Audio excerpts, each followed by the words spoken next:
Bonjour et bienvenue sur la chaîne du Comité national olympique marocain. C'est toujours un réel plaisir de vous recevoir pour échanger autour de thématiques qui nous intéressent, qui intéressent le mouvement sportif. Alors, nous sommes, aujourd'hui pour parler de l'économie et le sport ou la place du sport dans l'économie. Nous accueillons d'éminents professeurs et personnalités qui ont beaucoup travaillé sur ce sujet. Je vous demande d'accueillir avec moi le professeur Vladimir Andreev. Vladimir, bonjour. Bonjour.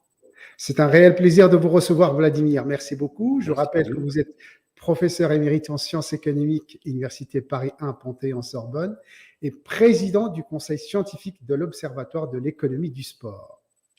Alors, avec nous également aujourd'hui, M. Reda Al-Arichi. Reda, bonjour et marhaba bik. Votre micro, Reda. Alors, toujours pas de micro, Reda, on ne vous entend pas. Alors, je rappelle que vous êtes directeur du développement de l'African Sports and Creative Institute et expert en affaires sportives africaines. On va détailler tout ça tout à l'heure. En tout cas, messieurs, merci beaucoup d'avoir accepté l'invitation du Comité olympique marocain pour échanger autour de cette thématique, le sport et l'économie. Alors, Vladimir, moi, je voudrais vous poser une première question. Vous êtes président du conseil scientifique de l'Observatoire du sport. C'est quoi exactement l'Observatoire et quel est son rôle? D'accord, ça fait deux questions en une. Je réponds à la première. Qu'est-ce que c'est que cet observatoire? Alors, il a été créé en 2015 à la suite de la création par Monsieur Macron de ce qu'on appelle la filière sport au sein du ministère de l'économie français, donc en 2015.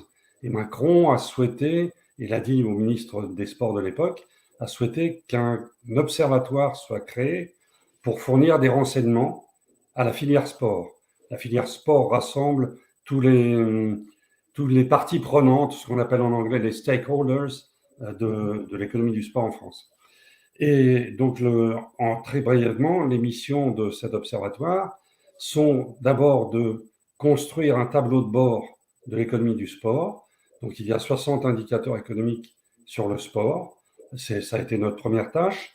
Une deuxième tâche, c'est de piloter, conduire, sponsoriser, financer des études économiques sur des sujets spécifiques du sport.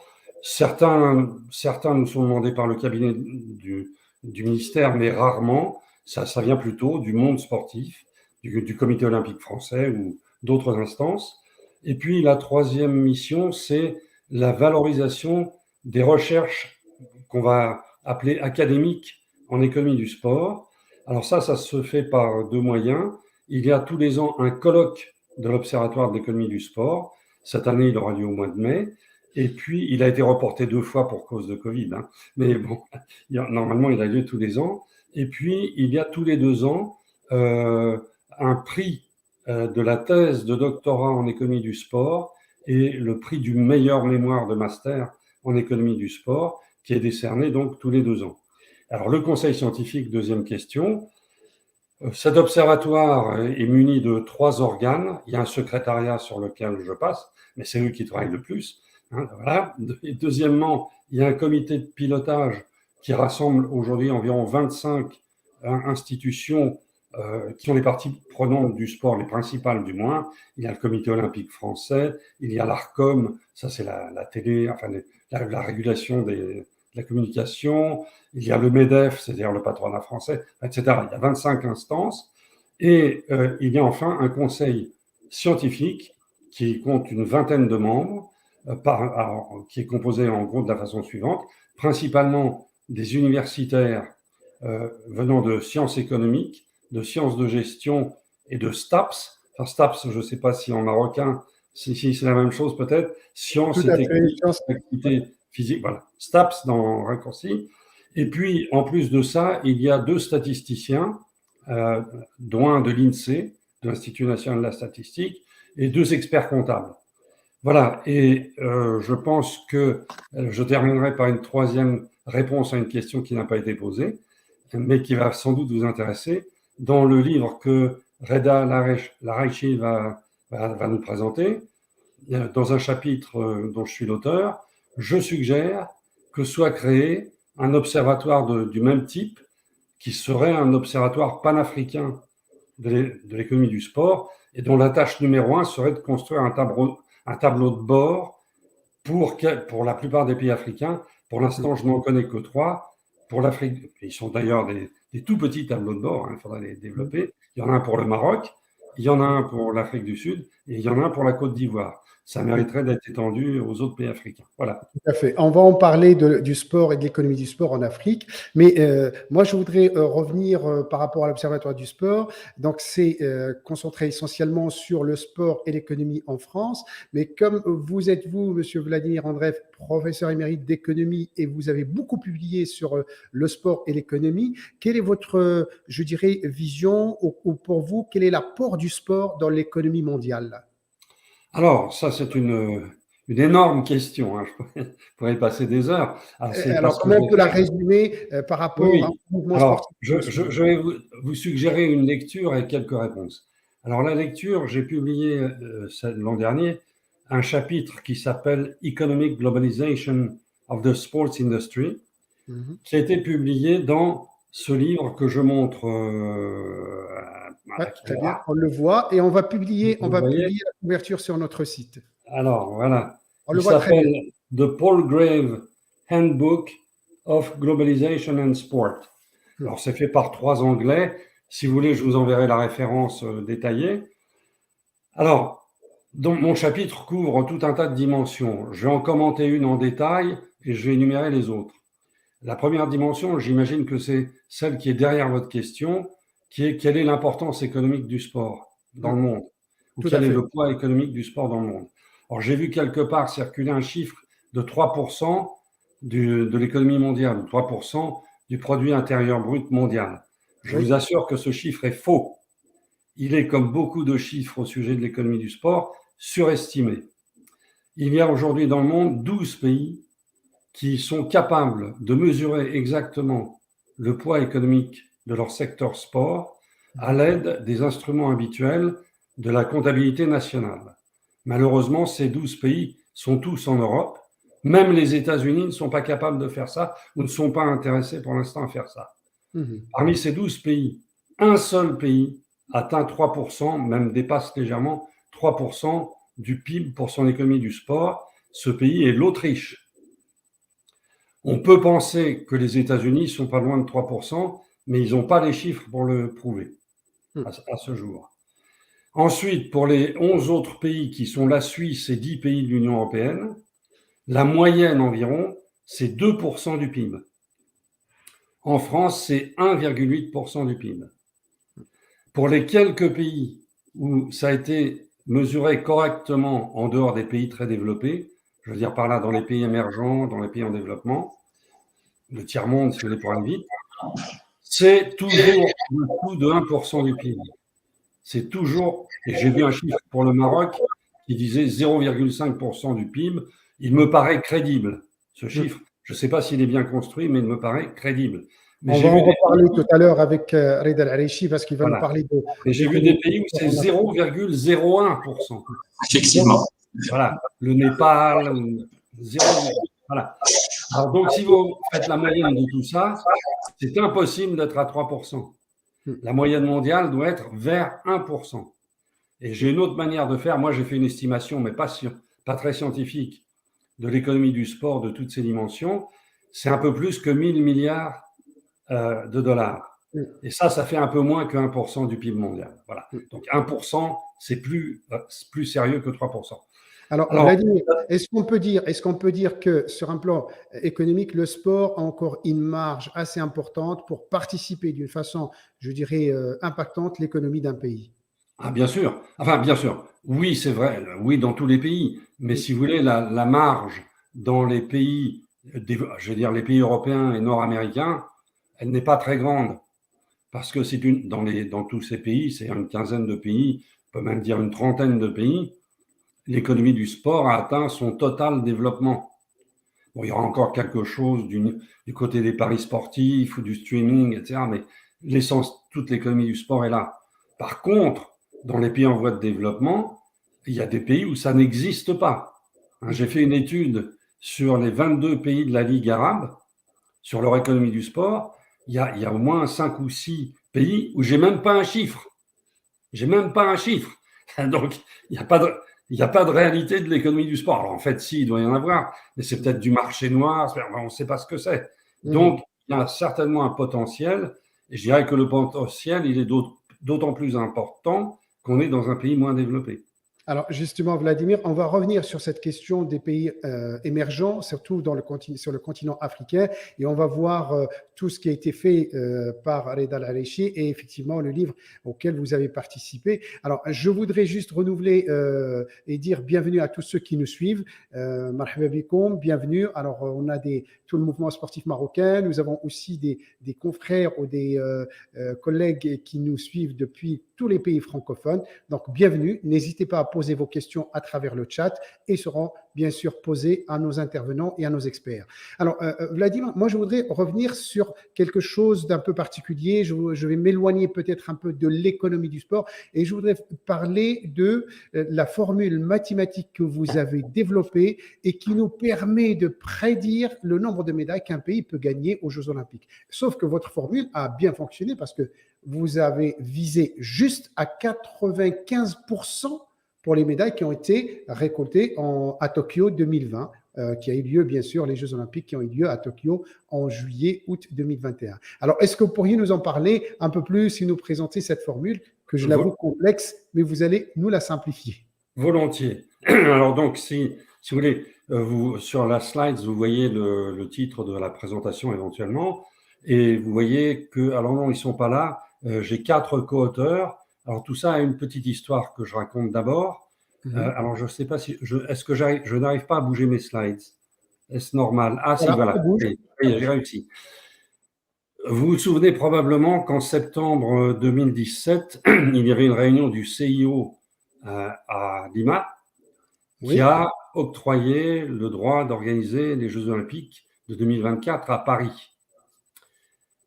Notre ministre de l'époque, qui n'est pas celle actuelle, s'est précipité devant tous les médias en disant l'objectif de l'équipe de France, que j'assigne à l'équipe de France, c'est de doubler le nombre des médailles. Alors, je vous rappelle qu'à Rio de Janeiro, l'équipe de France avait gagné 42 médailles. Donc, en gros, tout le monde a compris que la ministre disait on va faire 80 médailles à Paris 2024. J'ai immédiatement téléphoné à son cabinet en disant arrêtez le massacre, c'est mathématiquement impossible, 80 médailles, et c'est pratiquement impossible. Donc, arrêtez la ministre, elle dit des bêtises. Alors, Vladimir, la question qui me titille, comment vous pouvez prédire ça? Alors, c'est exactement pour introduire à cela. Pourquoi je pouvais dire ça? Parce que nous avions prévu, avec un modèle mathématique, à 88%, pas à 95%, mais à 80% exact, à l'avance, les résultats des Jeux de Pékin. Et pour cela, on avait utilisé un petit modèle que je vais essayer de, si j'arrive à passer la slide suivante. Voilà. Oui. Ça y est. Alors, donc, ça fait rien, même s'il en passe plusieurs, c'est pas grave. Donc, on avait fait pour les Jeux de Paris, de Pékin, pardon, 2008, on avait bâti un modèle qui donnait 80% des résultats à l'avance.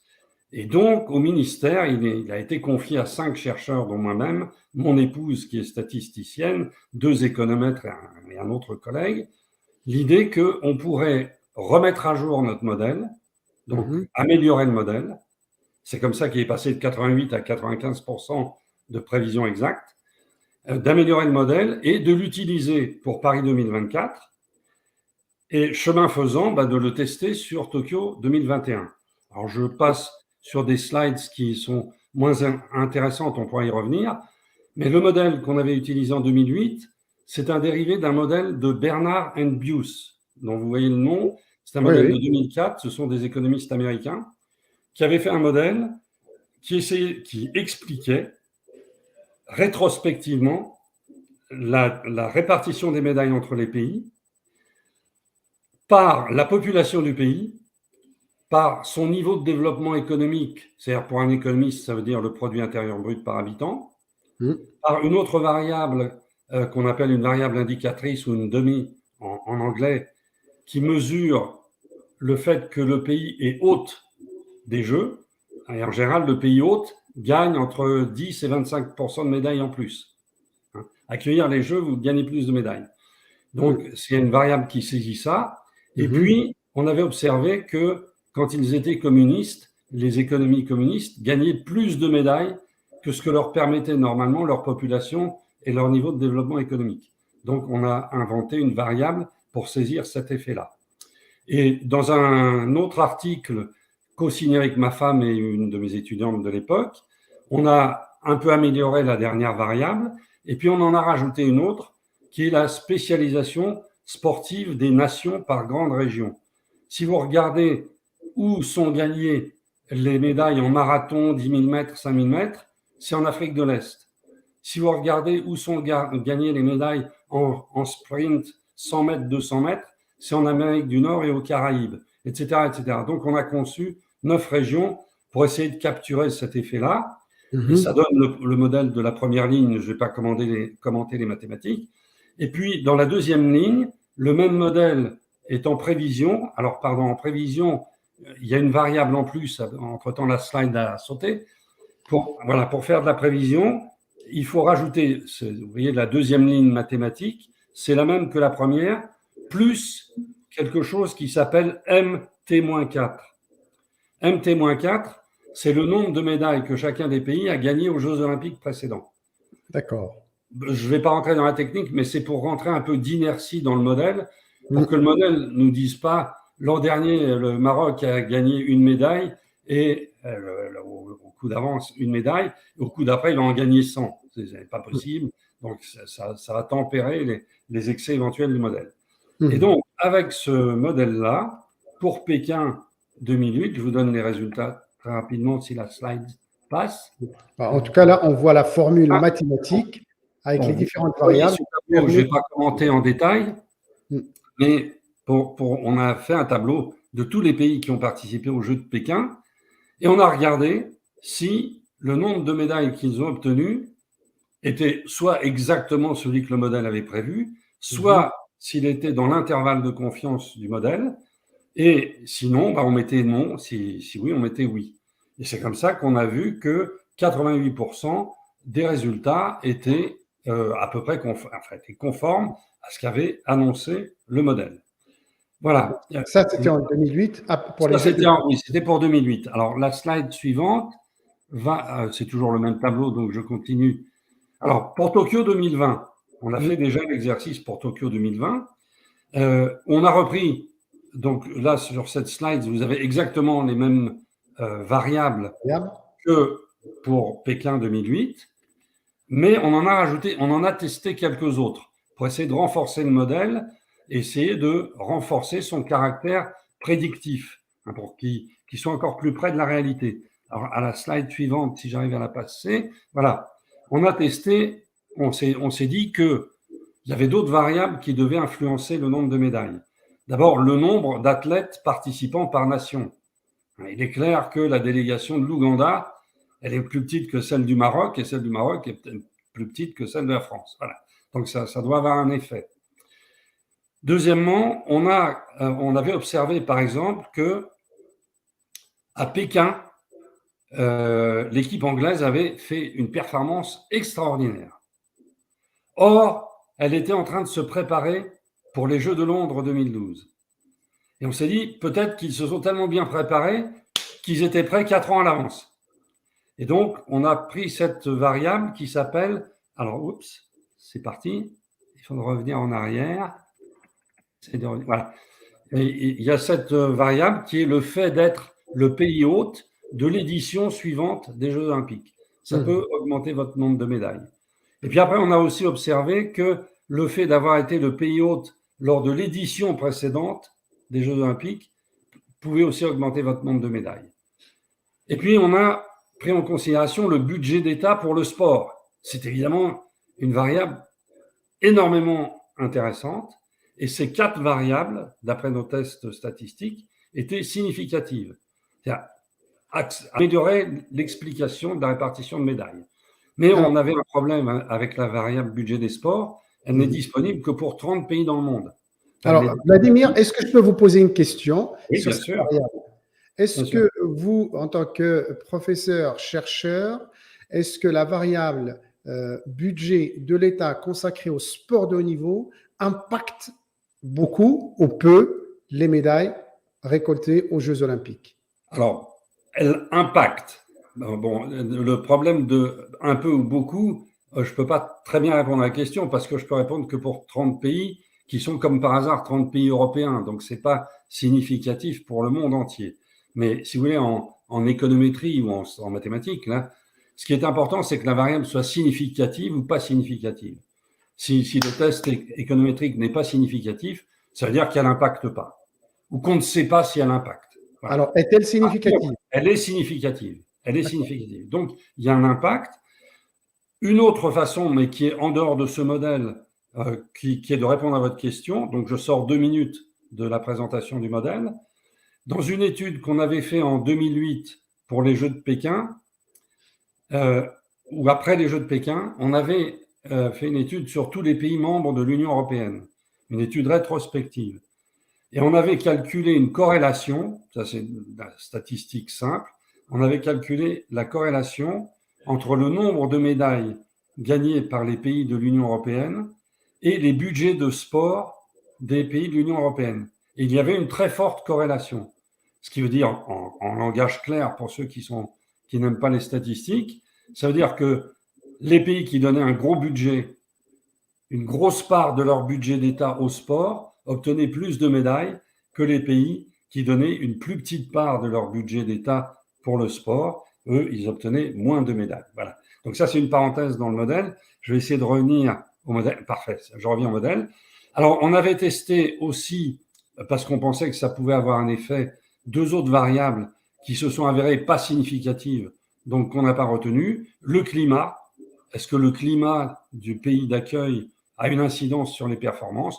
Et non, ça ne modifie pas la répartition entre les pays. Et on avait aussi essayé de tester si le fait d'aligner davantage de femmes que dans les autres équipes, c'est-à-dire si on avait une équipe plus diversifiée par genre, ça améliorait ou pas le score en termes de médailles. Et la réponse, c'est pas significatif. Voilà. Alors, moyennant ces améliorations du modèle, je vais passer. Donc voilà, ça c'est le nouveau modèle écrit. Voilà, je passe sur les mathématiques. Ce tableau, ne le regardez pas, c'est que pour les spécialistes, mais il veut dire, d'après les chiffres et les petites étoiles qu'il y a dedans, que presque tout est significatif. C'est un très bon modèle qui explique très bien le passé. Et donc l'idée, c'est si ce modèle explique très bien le passé, on va l'utiliser pour le futur, pour les jeux suivants. Et donc, on a rajouté, les médailles 4 ans avant, comme on fait d'habitude. Alors, j'essaie de passer à la slide suivante. Voilà, on a testé le modèle de prévision, il est également très bon. Je passe, ça c'est un peu technique, on pourra y revenir. Et voilà la prévision qu'on a fait pour les Jeux de Tokyo. Ça, c'est avant les Jeux. Ça a été publié en mars 2019. Donc en mars 2019, on a dit, voilà, les pays auront, alors je lis pour les États-Unis, ils ont eu 121 à Rio.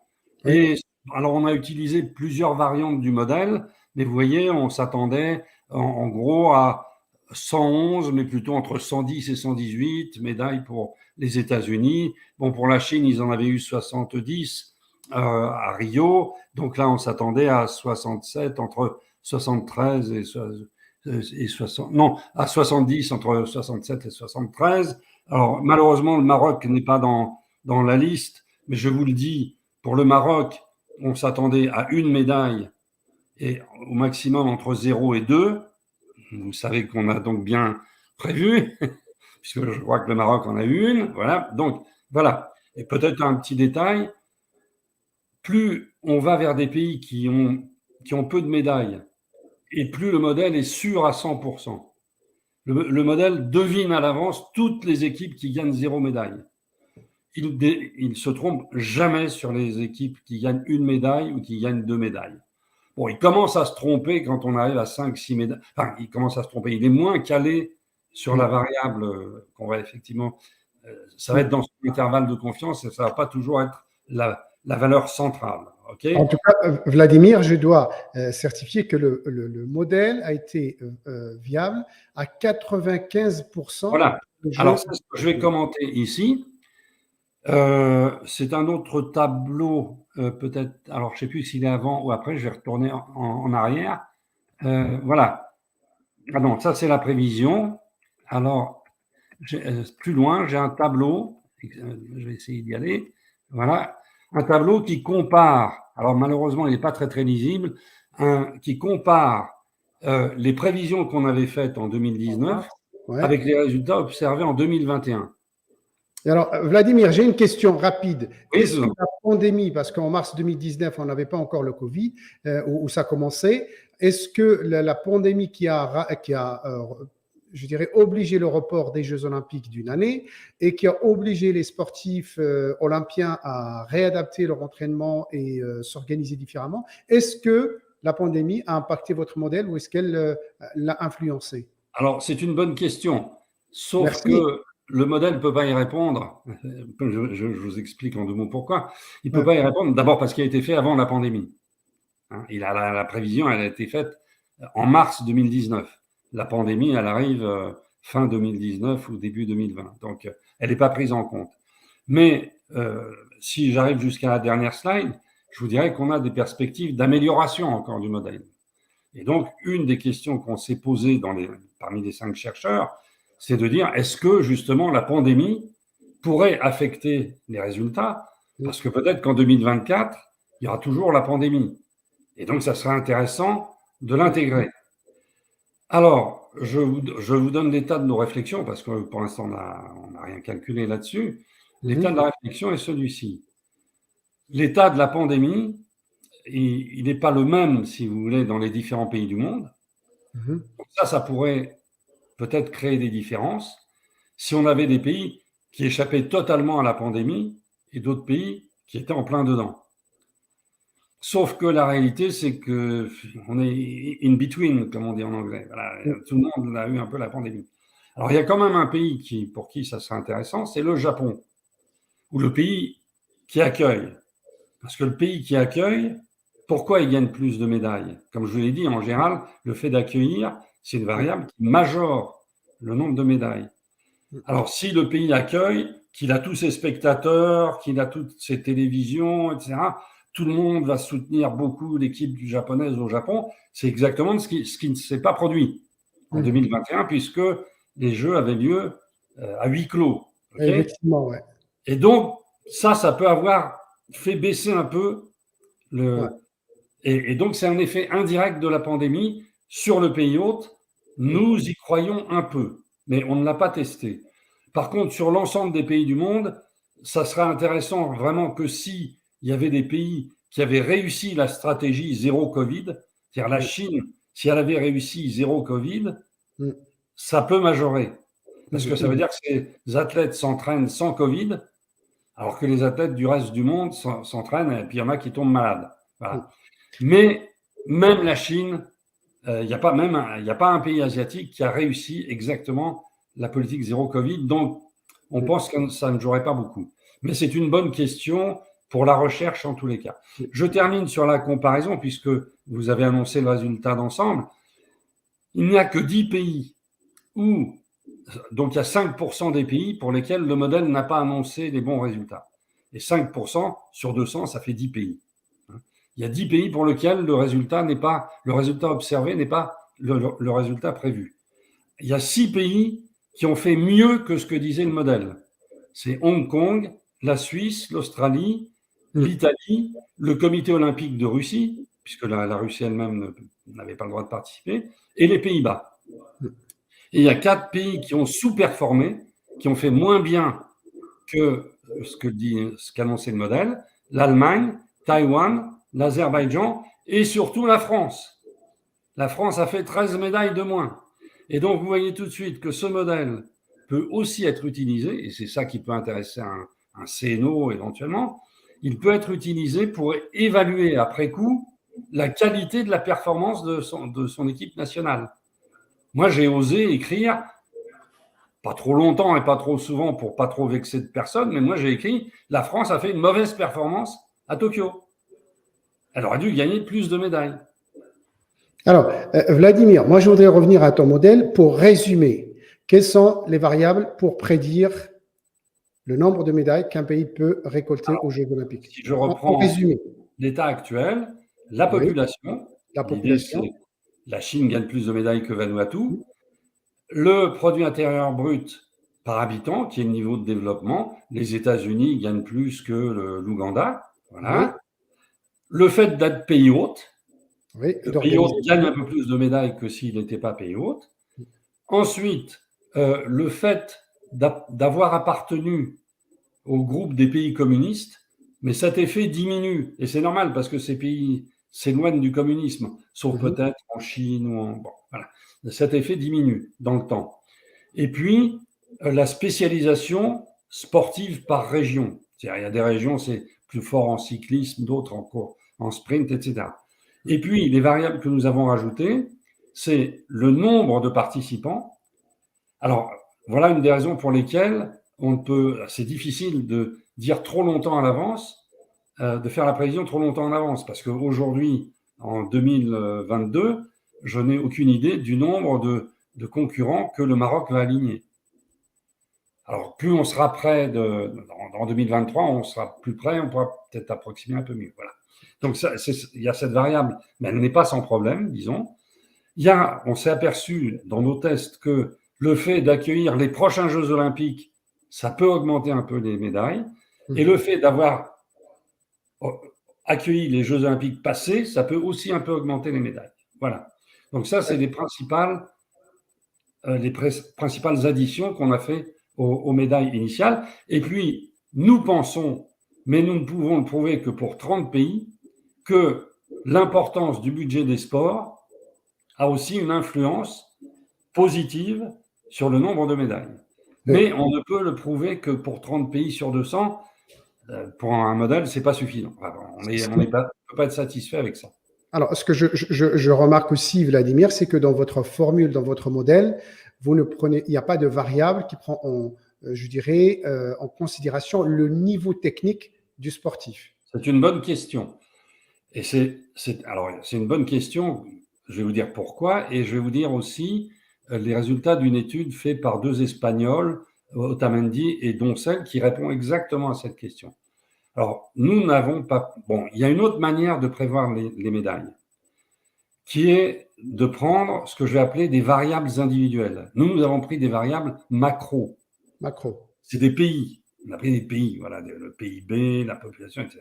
Mais on peut prendre des variables individuelles. Alors, des variables individuelles, ça peut être soit des individus, c'est-à-dire le nombre des sprinteurs, des cyclistes, et ce qu'on veut, hein, soit, à la rigueur, des équipes.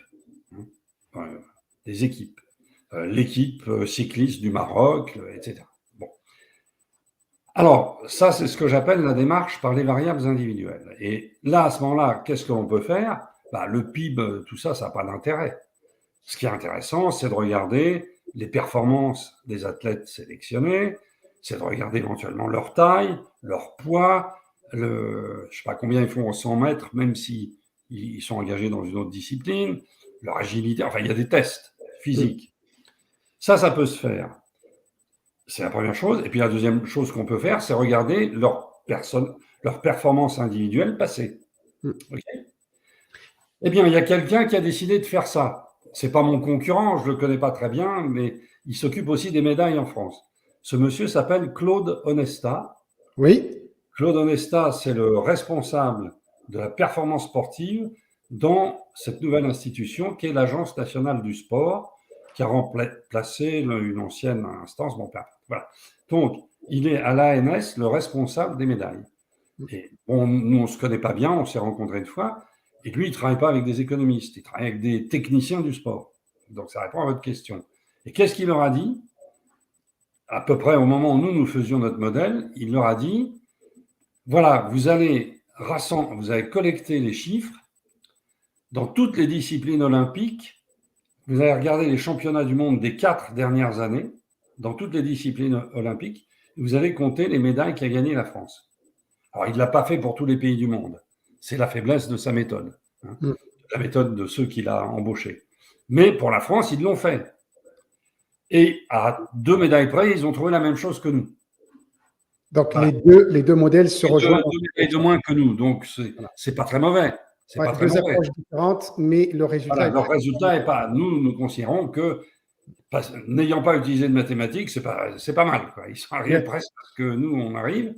Et alors maintenant, il y a un article espagnol de Otamendi et Doncel qui ont fait un article en anglais, si la référence vous intéresse, je pourrais l'envoyer, qui ont comparé les prévisions, qui ont pris alors tout un tas de modèles, le mien, eux ils en ont fait aussi, il y en a plein, celui des Américains, enfin, ils ont pris une vingtaine de modèles, comme le nôtre, que je vais appeler des modèles macro, d'un côté, puis après ils ont pris les quelques études, elles sont moins nombreuses, qui ont essayé de prévoir les médailles futures à partir des variables individuelles d'athlètes. OK ?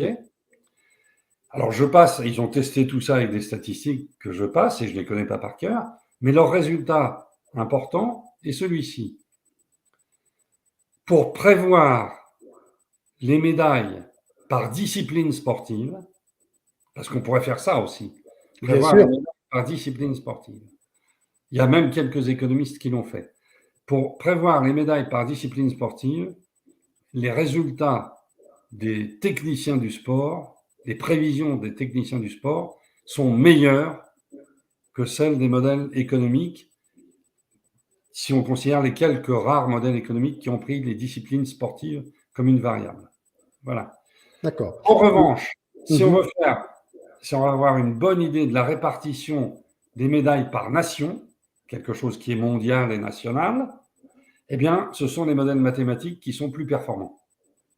Merci beaucoup. Je vous ai dit sur Onesta et moi, c'est exactement ça. Merci beaucoup, professeur Vladimir Andreev. Alors, je voudrais revenir à une variable qui impacte aussi le résultat et le nombre de médailles, c'est la présence du public et quand les Jeux sont organisés dans le pays. Nous avons eu hier soir la preuve, ici à Casablanca, l'équipe du Maroc de football a été qualifiée pour la Coupe du Monde au Qatar, 4-1, alors qu'ils avaient fait match nul avant. Et je pense que la présence d'un grand public enthousiaste y est pour quelque chose. Bien sûr, il y avait le talent des joueurs, mais il y avait le public. Effectivement, accueillir des manifestations chez nous, aller encourager nos sportifs, ça leur fera beaucoup de bien. Alors, merci beaucoup, professeur Vladimir Andreev. On va aller du côté de Reda Larechi. C'est Reda, à nouveau, marhaba bik.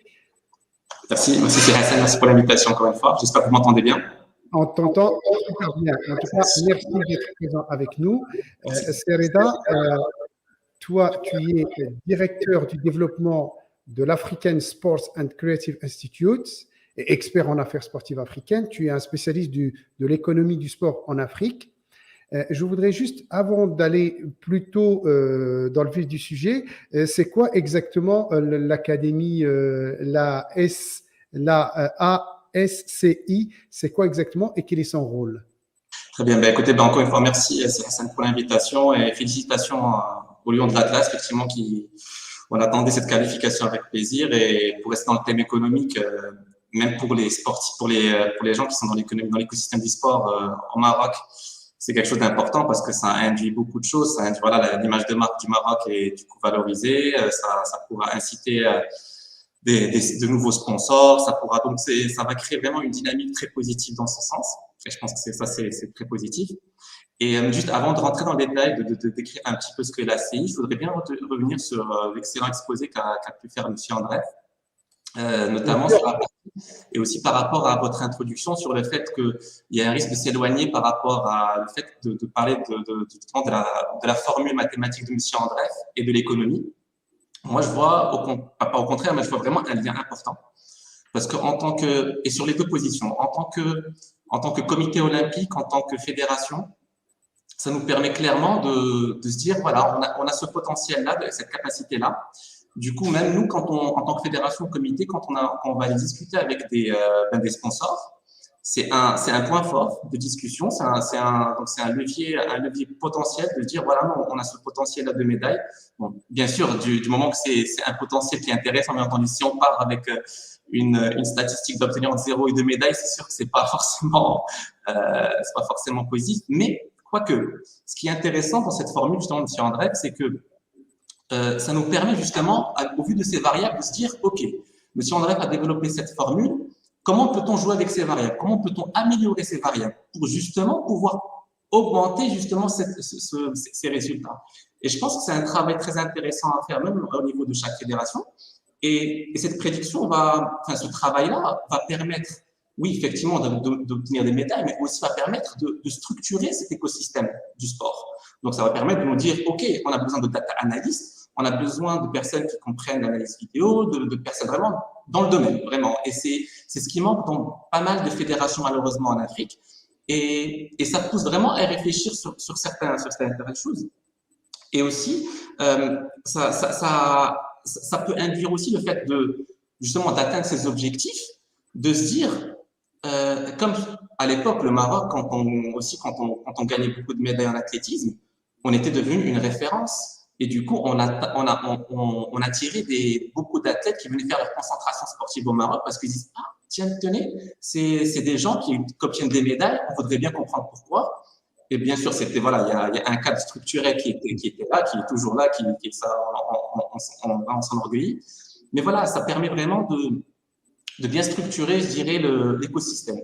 Donc ça, c'est par rapport au lien, je dirais, entre la formule de M. André et l'économie du sport. Et juste pour revenir aussi par rapport à votre question entre le lien entre le budget du sport et les obtentions de médailles, effectivement, c'est la logique voudrait que voilà, effectivement, plus on met de moyens, plus on peut investir dans l'infrastructure, plus dans les ressources humaines. Mais c'est là la problématique, c'est de se dire, c'est dans quoi on met cet argent. Si on ne met que dans les infrastructures, c'est très bien, mais si on n'a pas les ressources humaines en face, voilà. Donc, si je prends le cas justement de Tokyo, de dernier JO, on a fait une étude sur les budgets des sports du ministère des Sports africains. Mais sachez que 80% des médailles qui ont été obtenues par des pays qui ont moins de 100 millions de dollars de budget. Et le Kenya, qui est en numéro 1, a 40 millions de dollars de budget. Et ils ont gagné 10 ou 11 médailles. L'Ouganda, qui est numéro 2 en Afrique, du coup, avec les JO, qui a gagné 4 médailles, il est à 7 millions de dollars. Donc, si vous voulez, c'est vrai que si on prend le budget sport dans les pays, je dirais, dits développés ou occidentaux, effectivement, je pense qu'il y a une corrélation directe. En Afrique, il y a beaucoup de données qui nous dépassent. Il y a l'envie, il y a l'envie de s'en sortir, effectivement, il y a l'histoire, il y a la culture, il y a un tas de données qui rentrent en jeu au-delà de, parce que bon, si on prend le cas du Maroc, concrètement, on a le budget numéro 1 de l'étude, on était autour de 350 millions de dollars, qui est vraiment un budget très important. Malheureusement, on n'a eu qu'une médaille. Mais par contre, ce qui est intéressant, c'est de se dire aussi, sur ces 350 millions de dollars, effectivement, il y a eu un investissement à l'instant T, mais c'est aussi un investissement qui va servir sur le long terme.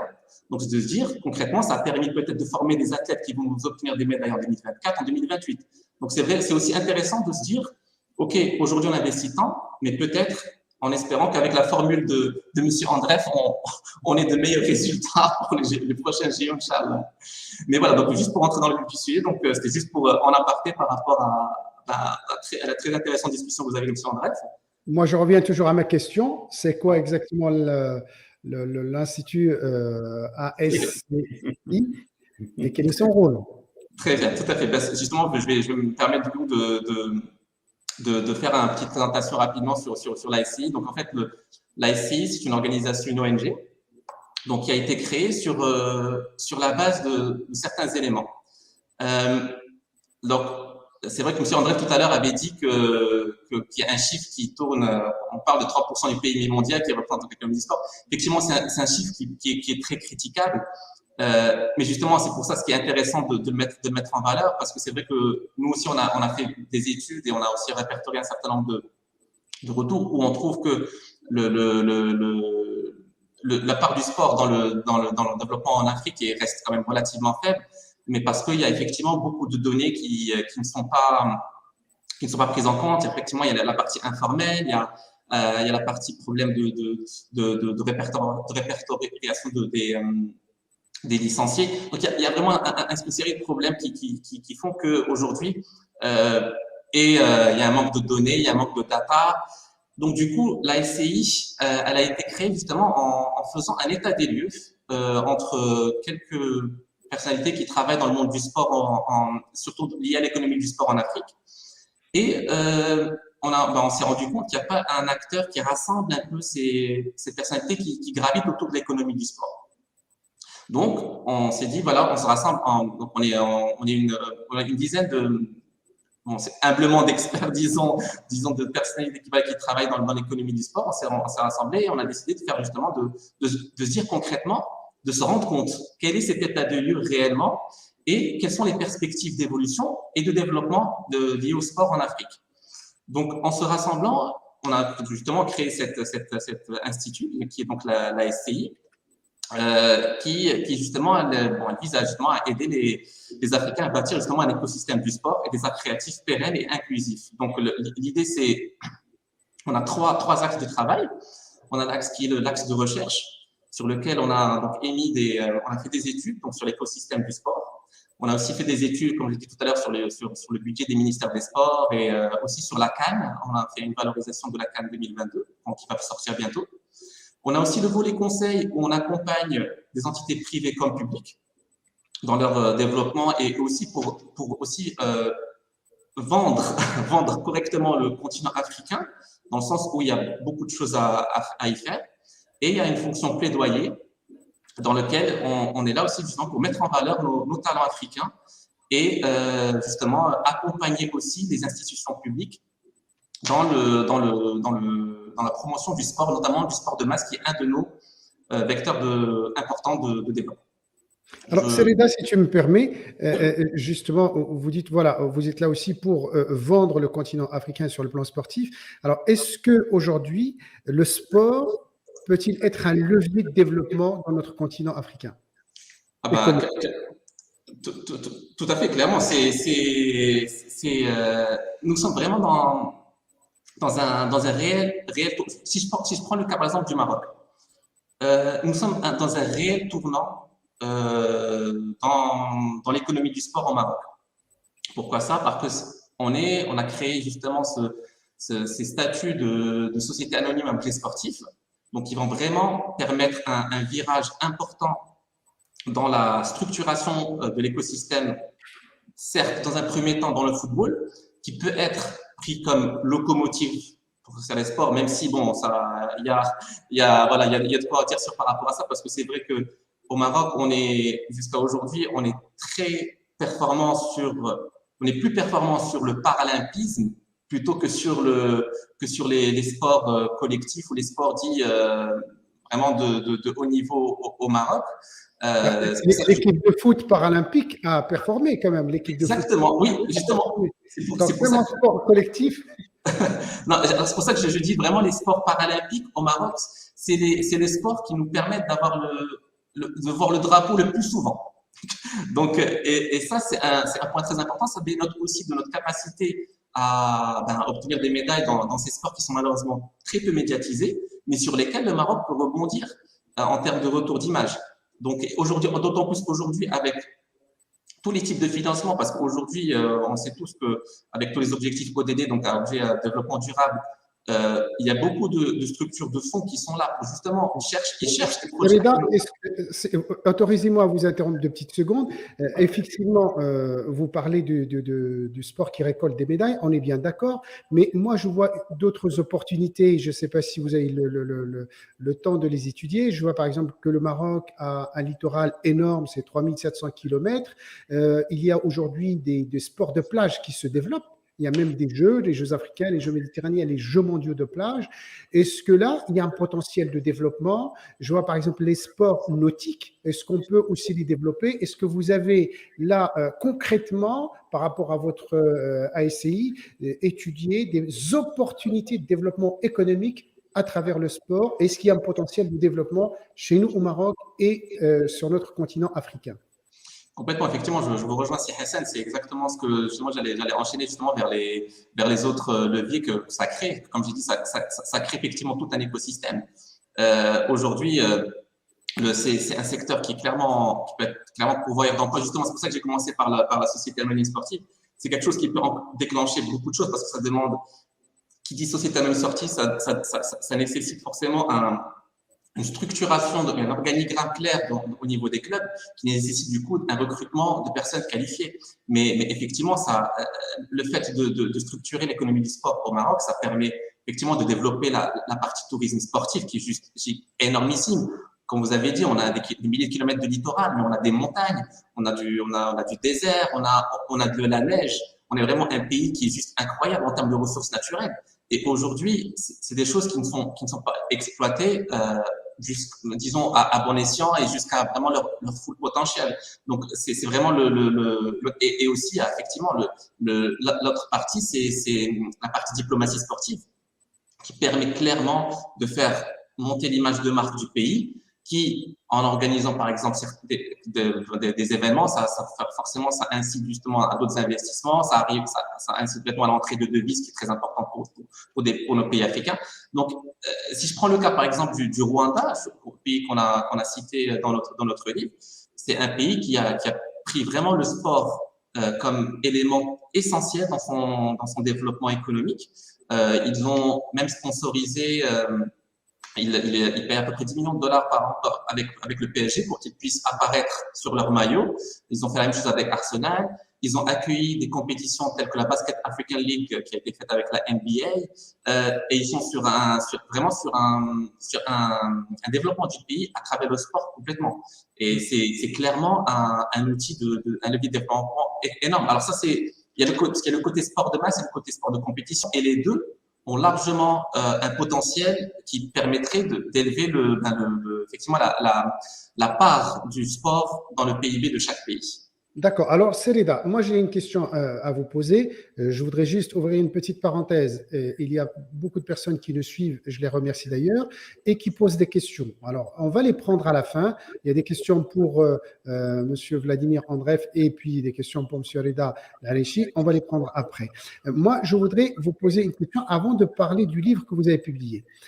Je reviens au Maroc. Vous dites, oui, il y a aujourd'hui des secteurs qui peuvent être développés économiquement à travers le sport. Le sport, le tourisme et le sport, le désert, les activités nautiques, etc. Il y a beaucoup de secteurs. Alors, Sereda, dans votre organisation, est-ce que ces activités économiquement parlant doivent être développées par les fédérations qui ont la charge de certaines activités sportives, ou bien c'est le secteur public, ou c'est le secteur privé, ou bien ils font un mix des trois pour sortir des projets qui vont à la fois permettre au sport de continuer à se développer et aussi développer région ou nation sur le plan économique. Est-ce que ma question est claire? Complètement. Effectivement, je pense qu'on a besoin de tout le monde, mais c'est vrai qu'on a toujours besoin de ce coup de pouce étatique au début pour, disons, lancer ce mouvement-là et tous les États à travers le monde sont passés par ce chemin-là. Après, bien sûr, bien entendu, on ne peut pas compter que sur l'État. Et l'exemple le plus parfait, c'est l'exemple de la fédération de foot. Aujourd'hui, au Maroc, c'est une fédération qui fait un travail juste colossal et qui finance beaucoup de choses pour les clubs. Bon, je parle bien sûr pas des équipes nationales, chose qui est normale, mais qui finance beaucoup de clubs. Et du coup, ça crée un danger parce que du coup, les clubs, ils sont rattachés à la fédération financièrement et rattachés aussi aux aides des communes, des mairies et des régions, et n'ont pas forcément cette part de financement suffisante de la part des privés. Donc, du coup, ils se contentent de ça, mais il va falloir un jour couper court à ça parce que déjà, d'une manière légale, déjà, l'État ne peut pas aider des sociétés.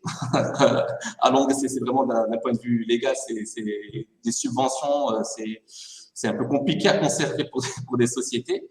Et aussi, comme on a cette ambition de transformer les associations en sociétés et surtout d'accueillir justement de futurs actionnaires. On parle des associations sportives transformées tout à fait. en sociétés, c'est ça? Tout à fait, exactement. Donc le fait d'attirer, parce que ça va être ça au final, la finalité c'est ça, c'est d'attirer des investisseurs étrangers pour venir investir. Et justement, pour que cet investisseur puisse venir, il aura besoin d'avoir des comptes qui sont clean, propres et justement le fait de ne pas avoir disons des bilans en totale transparence ou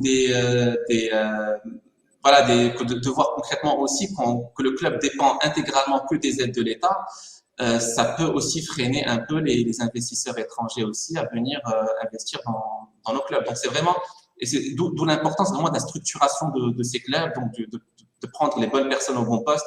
Et aussi justement dans notre livre, on parle du volet justement formation des différents dirigeants sportifs, que ça soit au niveau fédéral comme au niveau donc des clubs, où il y a un déficit énorme par rapport à ça. Sereda, votre livre qui a été publié il n'y a pas longtemps, dont M. Vladimir Andreev a participé également et a contribué, Économie du sport en Afrique.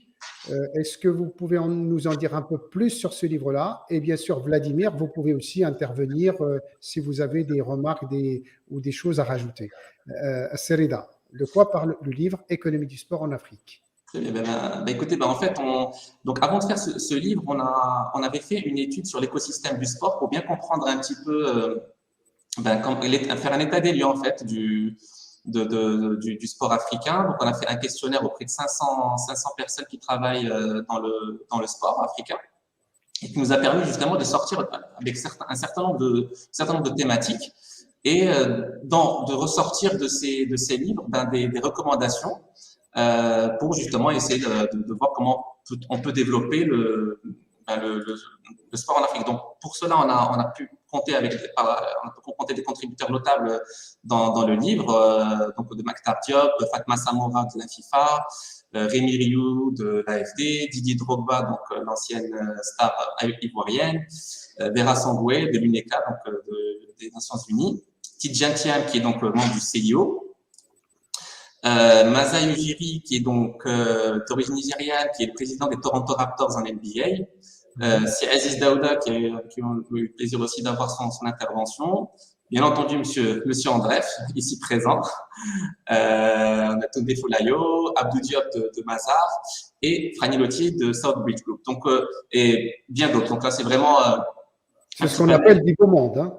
Voilà. Écoutez, en fait, on a vraiment essayé on a voulu faire quelque chose de fiable, voilà, un retour d'experts en la matière et que ça serve surtout, que ça puisse voilà être une base de travail intéressante pour les personnes qui vont travailler justement dans ces milieux et pour se rendre compte concrètement aussi de retour d'expérience parce qu'on a fait des études de cas qui sont concrètes dans ce livre et de se dire que oui, il y a effectivement un potentiel, mais comment l'atteindre? Voilà. Donc juste rapidement quelques enseignements clés. Donc comme je dis, ça nous a permis de faire un petit état des lieux, de se dire que vraiment le sport, c'est vraiment devenir un sujet sérieux en Afrique parce que les gens, justement, les personnes et les organisations se rendent compte vraiment de l'importance, que ce soit pour la santé, pour même économiquement, ça commence à être important pour l'image de marque du pays. Donc, on s'est rendu compte que vraiment, ça, c'est un retour qu'on a eu et que aussi, c'est un élément endogène, vraiment, que c'est quelque chose qui est ancré vraiment dans chaque pays, que c'est devenu même, ça fait partie de la culture de certains pays, parce que bon, comme vous le savez tous, on a beaucoup de sports traditionnels aussi dans les différents pays africains. Juste si on prend le Maroc, on a voilà un des sports vraiment traditionnel, très important, qui est la Tiboreda, et c'est quelque chose qui vraiment qui peut être un élément de business important parce que ça amasse des foules, parce qu'il y a vraiment des choses à développer aussi dans ce genre de sport traditionnel. Et d'ailleurs, Sereda, si vous me permettez, la Fédération royale marocaine de sport équestre fait énormément pour Tborida et pour valoriser. Il y a même des compétitions nationales autour du Tborida avec vraiment une organisation de très haut niveau. Exactement, tout à fait. Donc, c'est vraiment pour montrer, et si je prends aussi l'exemple de la lutte sénégalaise au Sénégal, c'est vraiment une compétition qui est vue même, qui a un public même plus important que le foot et qui est vraiment de vraies stars localement. Donc, c'est pour se rendre compte qu'on a des sports qui sont traditionnels, qui peuvent être autosuffisants juste au niveau de ces pays, voire même se développer à l'international. Et on s'est rendu compte aussi d'un point important, c'est que vraiment qu'il y a vraiment une priorité à l'acquisition des connaissances. il y a un manque de données qui est juste criant.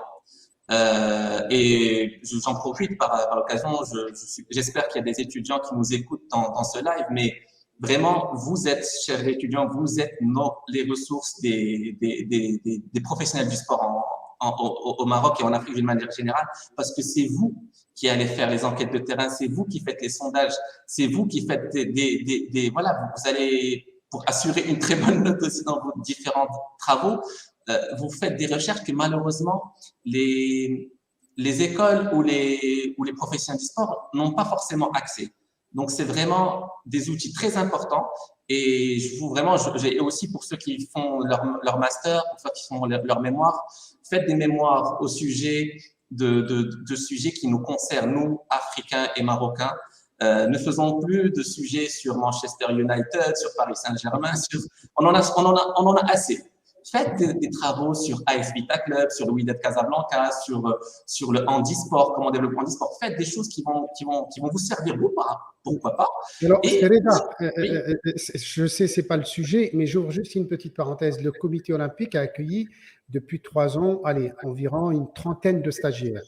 Vraiment, nos Ouais. portes sont ouvertes pour les étudiants stagiaires. Et je peux vous dire que beaucoup d'entre eux, je dirais 95%, travaillent sur des sujets qui sont en lien avec le sport et l'économie du sport au Maroc et qui font d'excellents, je dirais, travail. Moi, j'ai envie de dire, en plus du message que vous avez adressé aux étudiants, j'ai envie de dire aux fédérations royales marocaines sportives d'ouvrir leurs portes aux étudiants pour les aider à mener des études sur leur sport et leur spécificité, parce que vraiment, c'est une ressource extraordinaire. Et même, pourquoi pas, après leur stage et après leur diplôme de master, les embaucher, parce que nous avons besoin aussi de personnes qui vont travailler au back-office sur la réflexion, la structuration et le développement de l'activité sportive. Voilà, je ferme ma parenthèse. Merci de m'avoir tendu la perche. Alors, on va continuer sur le livre Économie du sport en Afrique. Donc oui, voilà, on s'est rendu compte voilà qu'il y a les vrais piliers donc cette chaîne de valeur sont les médias forcément, mais qui malheureusement c'est pour la plupart, sauf encore une fois pour les sports dits traditionnels qui restent vraiment un spectacle. Honnêtement, quand on parle de spectacle, c'est vraiment un show un peu à l'américaine ou même pas forcément, mais où le spectateur vit une expérience, ce qu'on appelle aujourd'hui la fan expérience. Donc, c'est vrai que malheureusement, les médias sont là pour diffuser l'information, mais disons que qu'il n'y a pas un spectacle derrière, il n'y a pas cette sensation. Du coup, c'est vraiment on a le retour qu'on a eu, c'est que vraiment les spectacles de mauvaise qualité. Et qu'il y a par exemple un organisme médiatique chinois qui est Star Times, qui par exemple, ils ont investi uniquement $1 million au Ghana, alors qu'ils investissent 340 millions de dollars en Europe pour la médiatisation des sports d'une manière générale, chose qui est juste criante. Et effectivement, pourquoi? Parce qu'effectivement, on va vendre, qu'est-ce qu'on vend au public? Et là, c'est vraiment pour montrer un peu la grosse disparité qu'il y a. Les sponsors, ils ne se retrouvent pas. Pourquoi?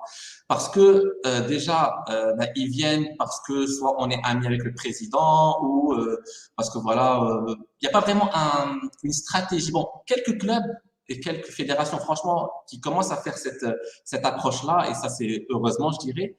Mais le retour qu'on a eu pour la plupart des personnes, c'est que voilà, les sponsors ne s'y retrouvent pas. Il n'y a pas un retour sur investissement intéressant parce que voilà, eux aussi n'ont pas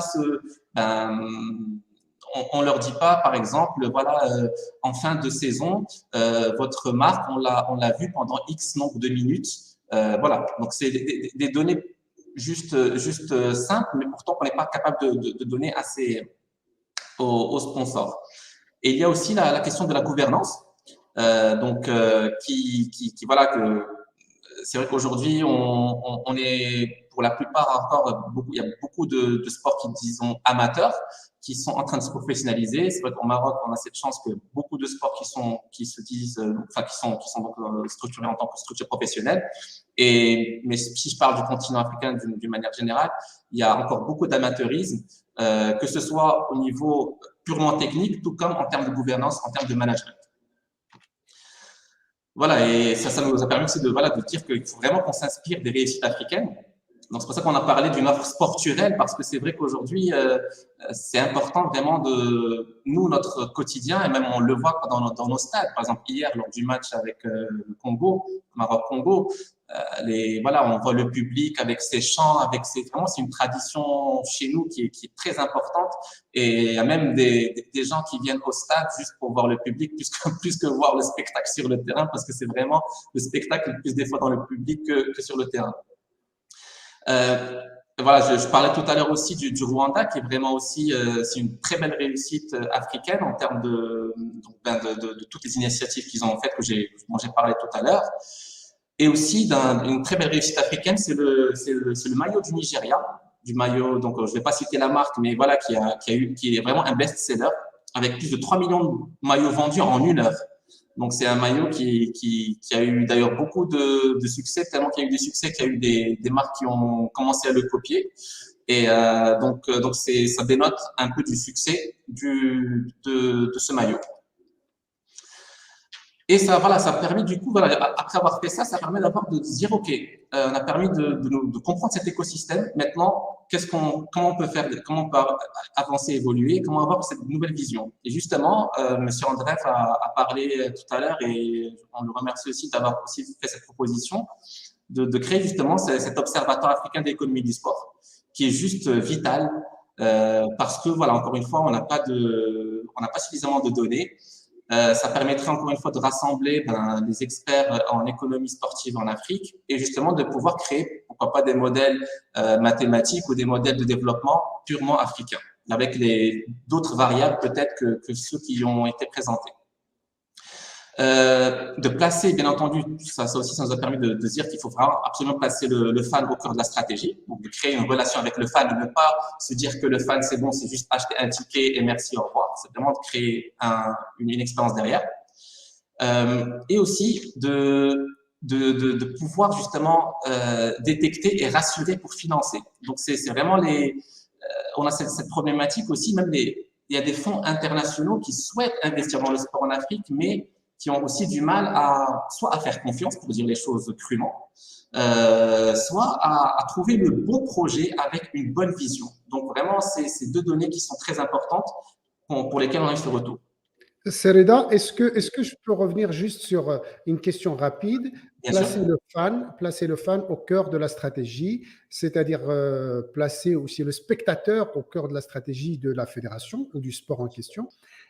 Ça me renvoie comment faire, parce que beaucoup de fédérations disent qu'il y a très peu de spectateurs qui viennent assister à des manifestations sportives, à part le foot, et même le foot quand il n'y a que certaines équipes. Et l'autre fois, nous avons assisté malheureusement à ce qui s'est passé lors du match à Rabat entre le Phare et l'équipe de Fès. Qu'est-ce que vous en pensez et comment concrètement, je dirais, améliorer la relation avec le spectateur ou le mettre au centre de la stratégie économique d'une fédération ou d'un sport? Alors, très bonne question. Décidément, vous avez une série de très bonnes questions, si Hassan. Donc, c'est. Merci. Écoutez, déjà, on va commencer par le BABA, c'est-à-dire faire respecter la loi. La loi est claire par rapport au fait de l'accès au stade par rapport aux mineurs. Donc, aujourd'hui, on a cette grosse problématique au Maroc problématique d'entrée des mineurs dans les stades qui n'est pas contrôlée ou contrôlée très, disons, furtivement. Donc, déjà, il faut commencer par respecter la loi.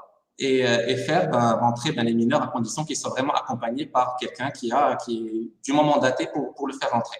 Ça, c'est d'une partie.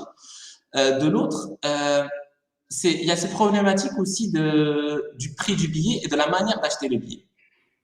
Donc aujourd'hui, avec l'aspect digital qui se développe et honnêtement qui se démocratise très bien aussi au Maroc, pour prendre son billet, des fois, c'est la croix et la baguette. Alors, c'est vrai qu'on l'a vécu un petit peu même avec le match du Maroc contre le Congo. Prendre un billet du match, c'était très compliqué. C'était très compliqué. Bon, certes, il y avait un engouement qui est très, très important, mais je pense qu'il y a eu aussi quelques couacs peut-être digitaux par rapport à l'accès aux billets. Et on s'est rendu compte aussi, du coup, parce que bon, effectivement, tous les billets se sont arrachés dans la journée. Et se sont retrouvés, je ne sais pas quelle serait la part en pourcentage des billets qui ont été retrouvés au marché noir, mais qui était très importante. Les billets vendus au marché noir sont vendus 3 fois, 4 fois le prix initial. Donc, la question aussi du prix du billet, je pense, est importante à poser. Pourquoi? Donc, effectivement, il y a une partie dans plusieurs pays aussi, il y a une partie des prix des billets, effectivement, qu'il faut qu'ils restent quand même accessibles aux ménages, aux consommateurs moyens au Maroc. Mais on s'est rendu compte qu'aussi, il y a une partie des billets, donc en catégorie 1 ou 2, qui peuvent être largement vendus plus cher.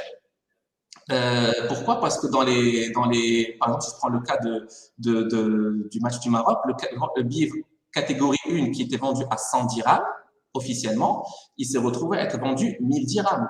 Donc, un prix Alors, de 10. Sereda, comme on est un peu pressé par le temps, il est déjà 1h10 de visio. D'accord. Je ne vais pas rentrer dans le détail des tarifs, des prix. Est-ce que vous, dans votre organisation, vous avez travaillé sur des modèles pour attirer plus de spectateurs dans les gymnases et dans les stades? Alors, oui, effectivement, l'idée justement, c'est de faire vraiment que le fan, quand il achète son billet, qu'il vienne forcément pour voir la performance sportive, mais aussi de lui proposer un vrai spectacle. C'est du coup de lui prévoir tout ce qui est donc déjà de le respecter, qu'il ait des sanitaires propres, qu'il ait une troupe de danse, voilà, lui offrir des choses en plus qu'il paye son billet pour un show, vraiment pour un spectacle. Et du coup, tout ça, ça crée une émulsion qui attire forcément les sponsors. Et donc, tout l'écosystème se retrouve forcément développé. Donc, c'est pour ça qu'on dit que vraiment, c'est l'importance de placer le fan au cœur de la stratégie, complètement. Donc après, bon, voilà, je vais pas rentrer dans le détail des recommandations, mais juste parler des trois grands axes vraiment des recommandations que je vous invite vraiment à découvrir. Je laisserai bien sûr la présentation à disposition du CNOB. Mais voilà, donc il y a trois grands axes qui donc former. Il y a ces recommandations, mais trois axes. Donc il y a former et informer. Donc c'est donc vraiment pouvoir former les bonnes personnes et les informer avec la bonne data. Il y a professionnaliser et rentabiliser. Donc c'est vraiment de mettre les bonnes personnes aux bons endroits et aussi d'avoir ce réflexe de ROI, donc de retour sur investissement. Et enfin, de choisir la bonne gouvernance et de beaux modèles économiques et surtout des modèles économiques adaptés à la réalité locale.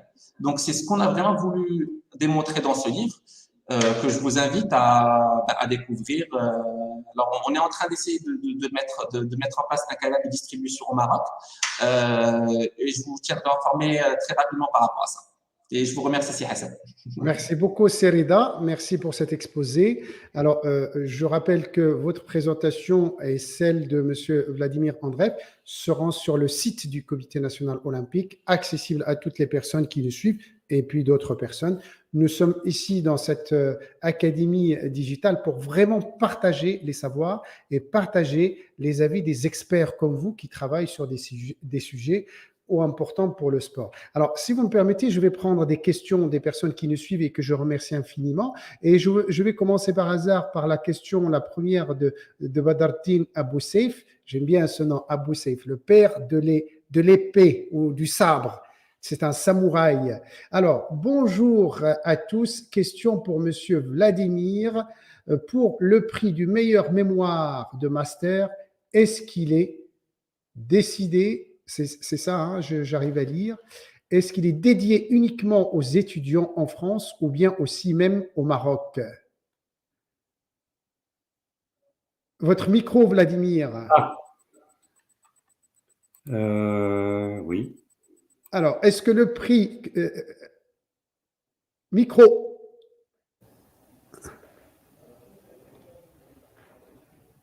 Il faut recliquer sur la petite icône micro. Je vois, ça y est. Voilà, c'est bon. Ne touchez à rien. Je ne touche plus à rien. Alors, la question appelle la réponse suivante. Nous avons dans notre… Alors, je précise peut-être que le jury du prix de thèse comme du prix de master est formé par le conseil scientifique de l'Observatoire, qui, s'il y a un sujet où on n'est pas compétent, on peut appeler un autre expert, mais en général, c'est le conseil scientifique. Alors, nous n'avons pas eu à gérer… Si, nous avons eu à gérer la question que pose Madame. nous avons eu une candidature suisse, francophone. Je crois que c'était un mémoire, en effet, ce n'était pas une thèse. Et donc, nous avons accepté d'examiner. Bon, ce n'est pas elle qui a gagné, mais nous avons bien sûr accepté d'examiner cela. Et il y a un autre problème qui nous a été soumis. Une étudiante française, là c'était aussi un master soutenu à Lyon, qui a, parce que sa business school à Lyon demandait que les mémoires de master soient écrits en anglais, et elle a eu d'ailleurs un directeur anglophone de son mémoire, un Hollandais. Donc, elle a soumis un travail en anglais et nous avons accepté. Nous avons des anglophones dans notre conseil scientifique, dont des étrangers. Il n'y a pas que des Français dans notre conseil scientifique. D'accord. Alors, Vladimir, ma donc, question la réponse est oui. est direct. Est-ce que si un jeune Marocain qui fait un master ou qui fait une thèse peut se présenter à votre concours et avoir une bourse ou un financement? La réponse est que je n'ai aucune objection à opposer à cela. Ça marche, merci beaucoup. Voilà la réponse. Il faut vérifier les statuts, mais les statuts ne devraient pas me contredire. Alors, j'ai une deuxième question de Abdelkader Mahboubi. Est-ce que vous avez pris le sponsoring à part le budget de l'État? Dans votre formule, Vladimir, est-ce qu'il y a une variable qui concerne le sponsoring? Non, il n'y a pas de variable. Alors, je peux expliquer en 2 mots pourquoi. Ce n'est pas les sponsors qui font les médailles. Les sponsors, ils font de l'argent ou de l'image. Ils ne font pas des médailles. Donc, on n'a pas pris cette variable en cause, mais je pourrais développer davantage. Alors, voilà une question, peut-être c'est pour Reda, de Fahd Zidane, que je salue. Il est connecté avec nous depuis la France et il s'est connecté aux horaires de la France. Il a oublié qu'il y avait 2 heures de décalage. En tout cas, merci d'être avec nous, Fahd. Qu'en est-il de la situation économique du sport au Maroc au niveau africain et Moyen-Orient et quels sont les axes de développement? Bon, vous y avez répondu un petit peu. Est-ce qu'on peut apporter quelques précisions à cette question? Alors, en une seule phrase, achetez le livre. non, plus sincèrement, effectivement, disons que c'est une très bonne question qui mérite aussi une réponse assez longue, mais il y a beaucoup d'axes de développement. Donc, on a effectivement, comme vous avez dit, Hassan, on a plusieurs choix. Il y a à travers le tourisme sportif, à travers le sport de masse, à travers la digitalisation du sport. Donc, si vous voulez, c'est infini. Vraiment, il y a tout à faire justement dans ce continent, mais il faut savoir comment et avec qui les faire. C'est surtout ça, être bien entouré avec les bonnes personnes. Merci, Sereda. Alors, une question, ça va être plutôt pour Vladimir, c'est de Si Mohamed Belmahi, qui est le président de la Fédération royale marocaine de cyclisme et membre du comité exécutif. Si Belmahi, marhaba bik, et c'est un plaisir de t'avoir avec nous. Pourquoi le Maroc n'est pas dans le tableau? Il est dans le tableau. Le tableau comporte 200 lignes. Alors, pour mettre dans les slides, on a pris seulement ceux qui étaient dans le haut du tableau. Malheureusement, c'est toujours comme ça. On regarde ceux du haut du tableau, mais le Maroc est dans notre tableau chez moi. Enfin, il n'y a aucun problème là-dessus, puisque je vous ai dit, on avait prévu une médaille pour le Maroc. Donc, je ne l'ai pas inventé. Merci, Vladimir, je l'ai bien compris. Alors, une question de Fatima Abid. Est-ce que la pandémie Covid-19 avait une influence sur la mesure des prévisions des médailles? On en avait répondu, mais peut-être aussi, et revenir dessus, ça ne paye pas de mine, comme on dit. Oui, alors, ce serait intéressant de le faire. Ce serait intéressant de le faire avec l'intuition des économistes qui est celle-ci. Certainement, s'il y avait toujours la pandémie Covid ou une autre d'ailleurs, à Paris 2024, ça aurait un effet certain qui a déjà été discuté à plusieurs reprises, qui est que les spectateurs français ne viendraient pas, seraient interdits d'entrer dans les stades, etc. Et donc n'apporteraient pas leur support. Je vous rappelle qu'à Tokyo, en plus, voilà où les sponsors, la question sur le sponsoring pourrait revenir un peu ici. Je vous rappelle qu'au Japon, du fait que les stades étaient vides, plusieurs sponsors ont démissionné, si je puis dire, se sont retirés. Voilà. Mais comme les sponsors n'influencent pas les gains de médailles, sauf dans de très rares cas, si vous avez un athlète qui est entièrement dépendant d'un sponsor, oui, c'est pas toujours eux qui gagnent les médailles, en plus. Bon, donc, mais s'il y avait de la pandémie, il n'y aurait pas de public dans les stades en France, ça serait pas bon pour les performances de l'équipe de France. Alors, Parce que Vladimir, les quelles sont les prévisions pour Paris 2024? C'est pas encore fait. Alors, c'est une bonne question à laquelle je réponds. Nous sommes en train de travailler avec ce modèle pour le dire, mais il nous manque deux séries de chiffres. Alors, il y a des chiffres économiques, le PIB des 200 pays du monde, le produit intérieur brut, pardon, des 200 pays du monde ne sera définitivement disponible que fin juin. Donc, on ne peut faire tourner le modèle sur des ordinateurs qu'à partir de fin juin. Alors, nous espérions donner les résultats fin juin, mais bon, quand la Banque mondiale nous a dit non, nos chiffres, surtout avec ces périodes de pandémie, tout ça, ils ont du mal à stabiliser leurs chiffres. Bon, on les a promis pour fin juin. Donc, nous pensons pouvoir donner les résultats vers novembre ou décembre de cette année.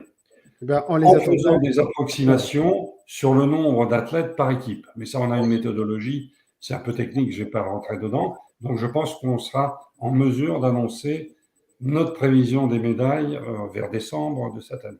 En tous les cas, la ministre actuelle le sait, enfin, elle l'a accepté, je sais, mais comme elle va changer suite à nos élections présidentielles, je ne peux pas vous dire ce qu'en pense le ou la future ministre, je ne sais même pas qui ce sera. Voilà. Et bien, rendez-vous au mois de décembre, Vladimir. Alors, j'aurais juste une question assez M. Andel rapidement, et justement, ça serait, est-ce que M. Andel, parce qu'on parle plutôt, votre formule parle plus sur le côté Jeux Olympiques, mais est-ce que votre formule, je suppose qu'elle est aussi adaptable pour les Coupes du Monde de football, pour d'autres sports? Alors, c'est une bonne question. Nous avons fait tourner le même modèle en changeant certaines variables, avec le même principe. Nous l'avons fait tourner sur les Jeux Olympiques d'hiver. Il a donné des résultats tout aussi bons, peu importe, mais il a permis de détecter quelque chose qui est l'effet du dopage sur les médailles. Parce que ça, c'est une variable dont je n'ai pas parlé. Okay, alors, on ne l'a pas testé pour les Jeux d'été et on n'a pas décidé de l'intégrer. C'est un travail pour le ministère, c'est important. Mais entre académiques, on a fait ce travail.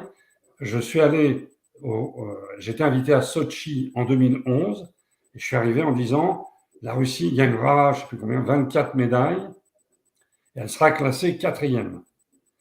La rectrice de l'université, après m'avoir fait des tas de compliments, m'a dit « Je ne crois pas à votre résultat. La Russie sera classée 1re. » Alors je lui ai dit « Comment vous le démontrez ?» Elle m'a dit « J'ai une réponse. Monsieur le président Vladimir Poutine l'a dit, il va tout faire pour qu'on les ait. » Alors, je n'ai pas osé lui dire, est-ce que vous incluez dans tout faire le dopage aussi? Je n'ai pas été impertinent, je ne vais pas poser la question. Vous regardez les résultats à Sochi 2014. On avait annoncé 24 médailles.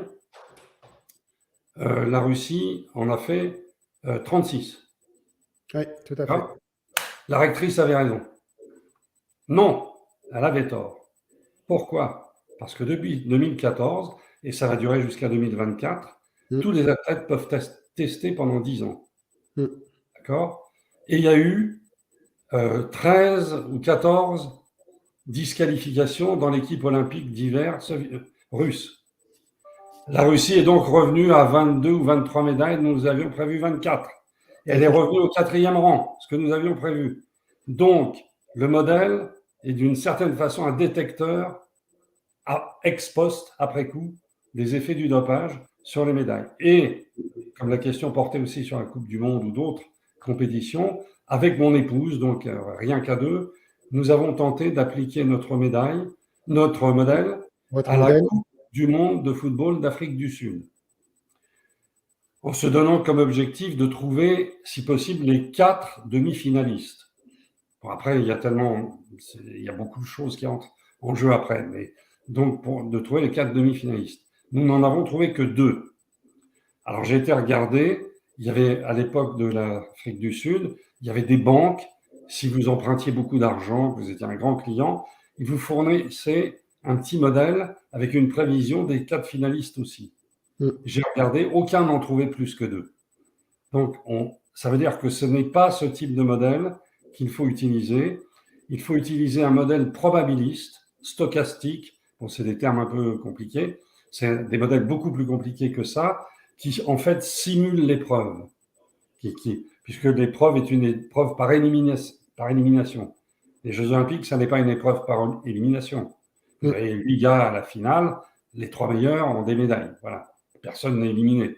Par contre, nous avions par exemple, lors de nos prévisions pour la Coupe du Monde de foot d'Afrique du Sud, personne n'avait prévu qu'une équipe africaine, j'ai oublié laquelle, allait éliminer les États-Unis. Ou qu'une équipe allait éliminer les États-Unis à un stade pas très avancé de la compétition. Alors évidemment, ça a mis, excusez-moi, ça a perturbé tous les modèles, ce débat, parce que c'était des modèles construits comme le nôtre et c'est pas adapté aux épreuves avec éliminatoires. Là, il faut faire d'autres types de modèles. Merci beaucoup, Vladimir. Il nous reste 5 minutes avant la fin de notre visioconférence. Je voudrais d'abord vous remercier tous les deux, M. Vladimir Andreev et M. Reda Larechi. Un mot de conclusion. De chacun de nous? Oui, Vladimir. Inch'Allah, bonne chance aux équipes marocaines pour l'avenir, mais peut-être plus sérieusement, bonne chance à un projet éventuel d'observatoire qui collecterait des données. À ce titre, je voulais vous dire 2 choses peut-être en conclusion. L'Agence française de développement a indirectement aidé ou participé à 3 études qui ont été faites sur la Côte d'Ivoire, le Maroc et l'Afrique du Sud.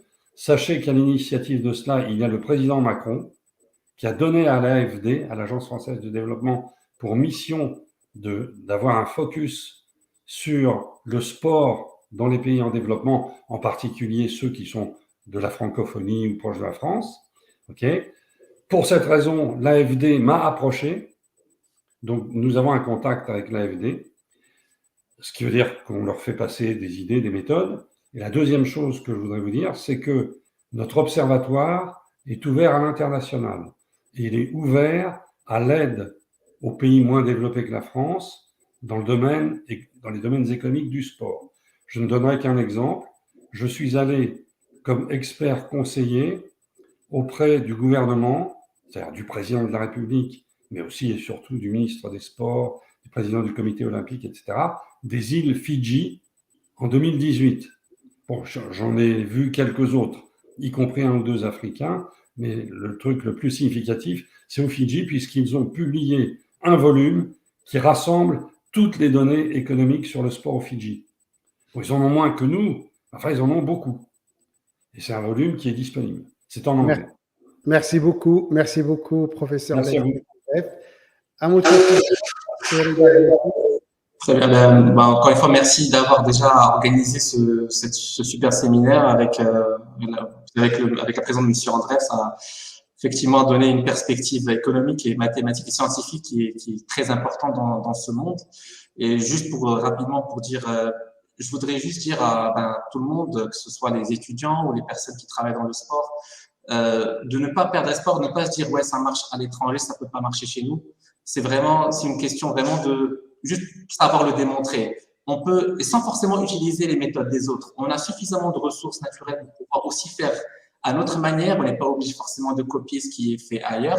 Effectivement, ça peut marcher comme pas, mais vraiment d'essayer d'être innovant. C'est pour ça que ça rejoint un petit peu ce que je disais tout à l'heure par rapport aux idées des mémoires quand les étudiants le font. Vraiment essayer de faire des choses par vous-même, de faire vraiment des propres recherches. C'est important.